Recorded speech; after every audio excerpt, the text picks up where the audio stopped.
Now, why did I square? Well, ultimately that'll get sewn to another piece, and if I know I have a right angle here and I put a right angle at on the other side, then chances are they'll blend together and I won't have to worry about peaks or valleys.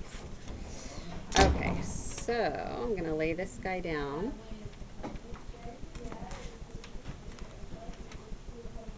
And it might not go in one perfect pass.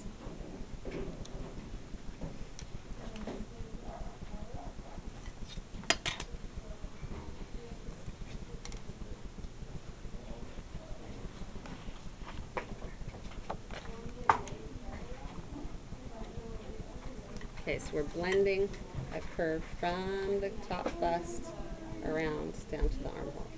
Okay. Then over here, I think it's easiest just to do a straight line. And right now this is going to be kind of temporary. I will be doing some blending up here after this little bit is closed, but I want to have something that I can cut off. Okay? Yeah. What was the distance of the break point from the bust line? Check your pattern. Oh, okay. Yeah, check your pattern. You should have a notch there. Yeah. Okay, so before I go any further, I want to figure out how wide this strap is going to be. Well, I told you guys to buy 1/4 inch double fold bias. So I'm going to mark in a 1/4 of an inch. That means 1/8 of an inch on either side. And this, I mean, you wouldn't necessarily need a pattern for this piece, but this will help you know how long to cut your straps. Okay. So this is my strap in the front. And I'm going to, from that strap edge, I'm going to draw a straight line from there to the break point, because it'll be easier for me to bind a straight line than a curved one. Plus, that's kind of, I mean, not that anybody will see inside, but that's kind of sexy to have a tiny bit of the top of the bust mound showing. Okay, so it's okay to cut corners here and there. You don't have to cover the full circle. You just don't want to lop off most of it, because then she won't stay in the dress. And that diagonal line goes to the center? To the break point. Yeah, and to the center of to the edge. To the edge of the strap. To the edge of the strap. So you've measured the I just connected the dots. Okay, I'm sorry. Yeah, no, I just connected the dots. Okay, so before I cut this apart, I know that I'm going to have a facing here. And this lining is ultimately going to get sewn to the facing. I'll show you what I mean.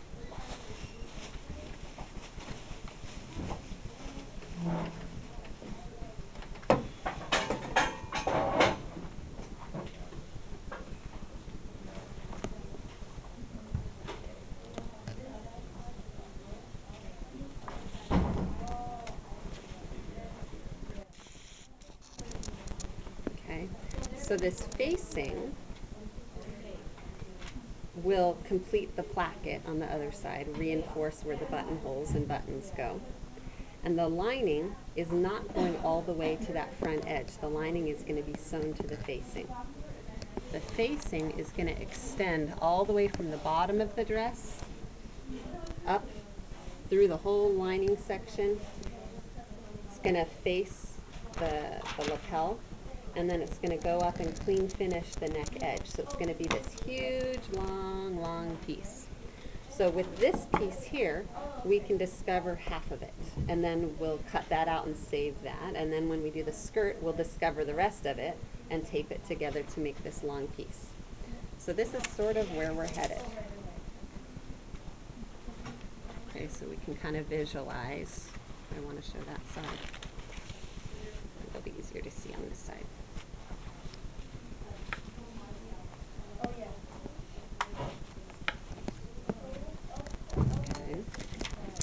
So what we're going to do is up here at the shoulder, I'm going to measure in from the neck 1.5 inches. Once I add seam allowance, there will be an extra 1/2 inch there, so it will be a full 2-inch facing. I just don't want to get it too close to the strap. So a facing can be anywhere from 1 inch to 2 inches. We've been doing, if you were in my class before, we've been doing more like 2 inches, but we're going to do 1.5 inches here. So I'm going to kind of pivot around the neckline 1.5 inches to give myself a curve around maybe the first half of the neckline or so. So I pivoted to give myself marks, so it's 1.5 inches parallel along the neckline for a little ways. Okay? And then at some point, when it's kind of in line with, when the 1/2 inch mark is sort of in line with the break point, that's kind of where I'm stopping. So it's about halfway around the neckline. And the top part I'm going to square. I want you guys to get into the practice of squaring all these intersections before you draw in curves. Okay. So this is going to be a little bit of an S curve. It's going to curve around the neckline first. And then it's going to curve back around towards this intersection of the lining. Now we have to determine how wide we want the facing in the center front. So we've determined how wide we want the facing here. And what we're going to do in the center front is it's going to be 1.5 inches as well. So it's going to be that 1/2 inch that we added already. And then the other inch is going to extend into it. So it's going to be 1.5 inches wide altogether. But we're biting in from the center front line, because remember this was our center front line. We're moving in 1 inch. Okay, so it's going to be straight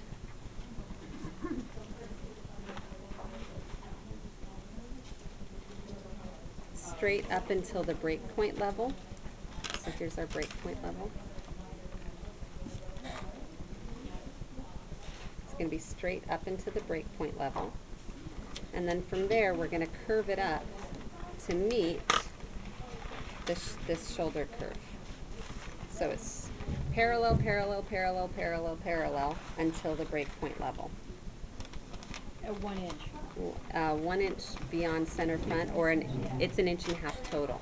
If you're including, if we're including this okay. 1/2 inch We're not placket angling extension. it in though. We're going straight up from waist to the break Yeah, point. so straight, because we've got a straight line from here to there anyway.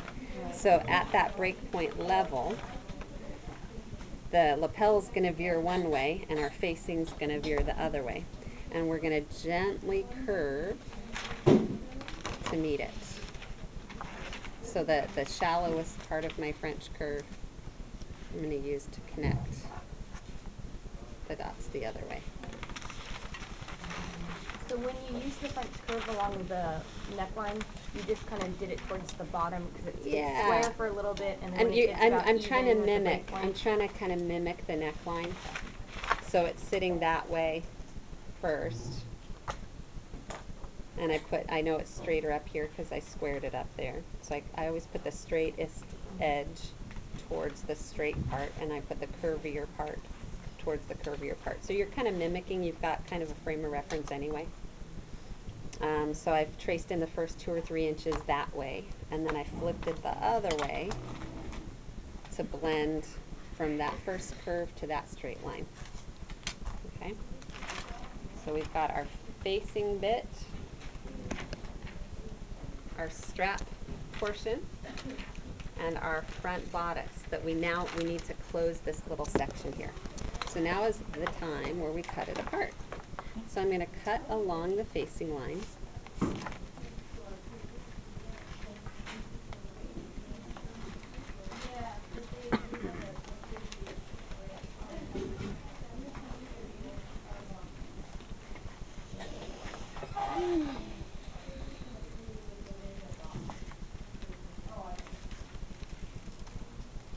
And if I know ultimately my lining is going to get sewn here, I'll probably be putting a notch here so I know where to sew too, right?